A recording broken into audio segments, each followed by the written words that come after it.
Jadi bila kita fokuskan lebih dalam buku Bold Moves, Jacobs dan Alcock 2017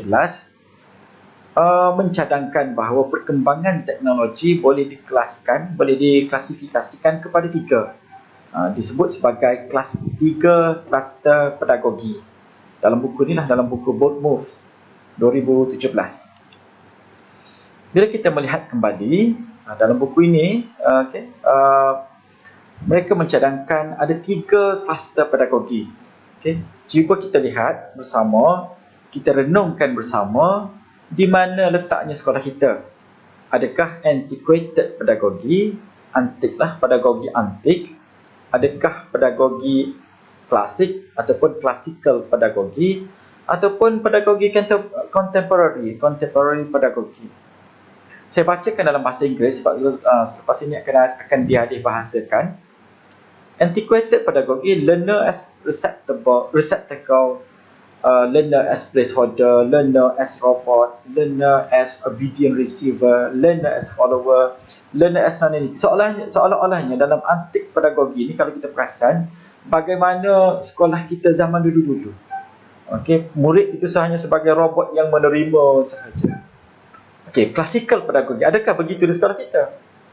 Classical pedagogi adalah kita mula melihat learner as critical thinker, learner as collaborative team member, learner as project-based planner, learner as creative thinker, learner as researcher, dan akhir sekali learner as knowledge organizer. Adakah ini yang ada di sekolah kita sekarang? Ataupun yang ingin kita capai, contemporary pedagogi. Learner as self-navigator, learner as social contractor, learner as media maker, learner as innovative designer, learner as globally connected citizen. Kalau kita perhatikan, contemporary pedagogi ini amat dekat untuk mentarifkan ubiquitous technology. Tetapi bila kita melihat kembali sekolah kita, sebab ada toolkit di dalam 7.1 ini untuk kita mengkelaskan di mana sekolah kita berada sekarang. Adakah kita masih lagi berada di antik, klasik ataupun contemporary? Tuan-tuan, kalau kita tengok balik antiquated elements ini, gambar sekolah dulu-dulu lah, dan pembelajaran dalam kelasnya adalah seolah-olahnya lebih kurang begini. Maksudnya murid ini sebagai robot, murid sebagai penerima. Cuba kita soal balik diri kita, adakah di sekolah kita keadaan yang masih sama berlaku? Tetapi kalaulah masih perkara yang sama berlaku, cuba kita fikirkan bersama, yang classical role ini, kenapa, apa yang kita masih kekalkan? Adakah guru masih menjadi seorang perancang, guru sebagai pembimbing, guru sebagai jurulatih, dan semuanya adalah guru. Adakah ini masih lagi berlaku di sekolah kita? Sebab yang dicadangkan dalam buku Bold Moves, apa yang masih kita kekalkan daripada classical role. Dan sebenarnya tak salah kalau kita kekalkan, asalkan akhir sekali kita mencuba ke arah murid itu sendiri meneroka alam baru, meneroka ilmu menggunakan kaedah yang terkini. Tuan-tuan, yang ini yang alih bahasakan. Saya tak bacakanlah, tuan-tuan boleh bandingkan sendiri. Saya bacakan yang pertama saja. Untuk kluster pedagogi antik, pengalaman pembelajaran sepenuhnya di dalam kelas. Klasik, klasik, kita nilai adakah di sekolah kita ni antik ataupun klasik. Bilik darjah di sekolah dan mungkin boleh berada di tempat lain. Contemporary, pembelajaran dalam ruang fizikal dan sekitaran maya. Tuan-tuan tengok yang kedua, yang ketiga, yang keempat, dan akhir sekali yang kelima.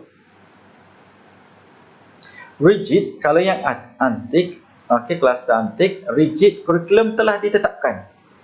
Tak boleh buat apa-apa dah lah. Kurikulum telah digubal dengan sedikit keluasan. Untuk contemporary, kurikulum yang responsif, berterusan dan personalized. Kita bukan ingin memberi komen tentang kurikulum, tetapi cuba kita lihat kembali sebenarnya apa yang ada dalam sistem kita sekarang. Okay, adakah kita bersedia untuk melaksanakan kluster contemporary sepenuhnya?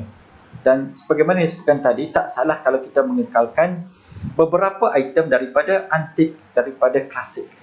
Dan untuk itu tuan-tuan diminta untuk mengkelaskan kapasiti pedagogi guru dan atribut murid di dalam toolkit 7.1 A301. Untuk tuan-tuan tanyakan untuk tuan-tuan imbas kembali di sekolah tuan-tuan, adakah guru-guru di sekolah tuan-tuan begini, teacher as a planner, teacher as a guide, teacher as a coach dalam senarai semak kapasiti pedagogi guru. Dan kita ada satu lagi 7.1 A302, senarai semak atribut murid. Di mana kluster murid kita sekarang? Tujuannya kita ingin melihat di mana kita berada sekarang dan ke mana akhirnya kita ingin tuju matlamat akhir kita. Itu tujuannya toolkit 7.1 A301, A302 untuk kita menilai kembali di mana sebenarnya kita berada. Adakah kita berada di klasik? Adakah kita masih lagi berada di antik? Ataupun kita telah mencapai, kalau tak sepenuhnya, sebahagian contemporary. Okay, tuan-tuan, itu sahaja. Dan akhir sekali lah, saya minta maaf, akhir sekali, bila kita melihat kembali itu, kita akan senaraikan jurang yang wujud.